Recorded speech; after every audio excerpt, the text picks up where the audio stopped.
Good evening. Dave Topple here, coming to you from our BBC News affiliate in New York. We are here with Mr. Dante, an American citizen who believes that something is not quite right with government when it comes to events in his life. So, Mr. Dante, you have had 5 loaded guns to your head, a deadly projectile hurled at you, death threats, an armed robbery, home invasions, your car stolen, your truck vandalized, and numerous smear campaigns against you, and government was requiring you to pay thousands of dollars of bills that you didn't owe, and you received tips that some of them in government who were trying to harm you were involved with cocaine and the cocaine business, and that coincided with a dream in which the local judge had a cocaine machine. And then you say you sent an email to the FBI months before 911 mentioning Bin Laden and the town the mastermind Sheikh Mohammed lived in. And you have documentation of a number of others who were mistreated by the FBI and government authorities when they tried to stop 911. Don't you think that you are being a bit paranoid? Well, Tad, in the course of some conversations and investigations and inquiries, I have divulged some of the less pleasant experiences of my life. The problem is, Tad, I haven't been paranoid enough.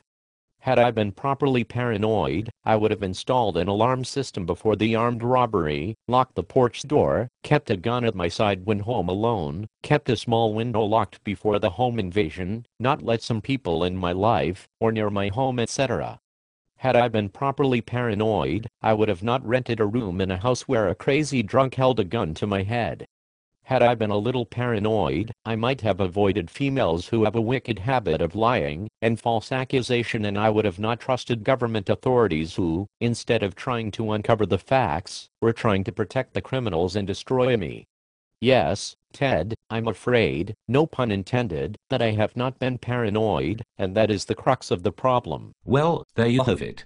The man says that he wasn't paranoid but in fact should have been paranoid, and that if he was in fact paranoid, many of the terrible things that have happened in his life might not have happened.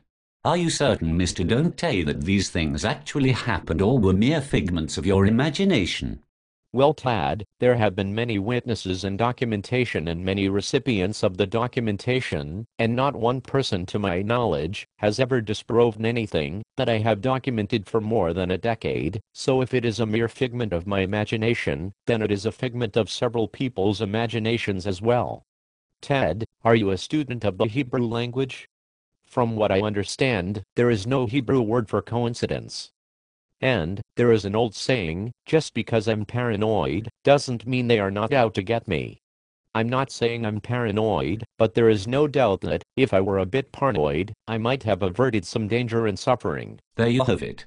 The gentleman insists that he is not paranoid enough. In the business, we generally refer to such people as one of those delusional types who fancy themselves as the man who knew too much. Maybe he is a John Grisham wannabe, or possibly an actor who has lost himself in his movie character. We professionals in the media, well, we have seen and heard it all, and it pays to be a critical thinker, to question, to have a healthy skepticism. That is, except for Obama and Pelosi and Geithner and Bernanke and Napolitano, in which case, a valuable journalistic ethic of suspension of disbelief has proven to be very helpful to the cause of objective and impartial journalism. I certainly don't want to pontificate about the important role we journalists who have a healthy skepticism play in protecting the public from hoaxes and frauds, but in this instance, we certainly have to appreciate the years of experience and education that has made us the objective source that we are today.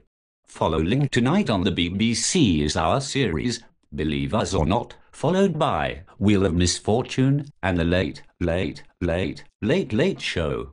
Good night for now from our BBC affiliate in New York.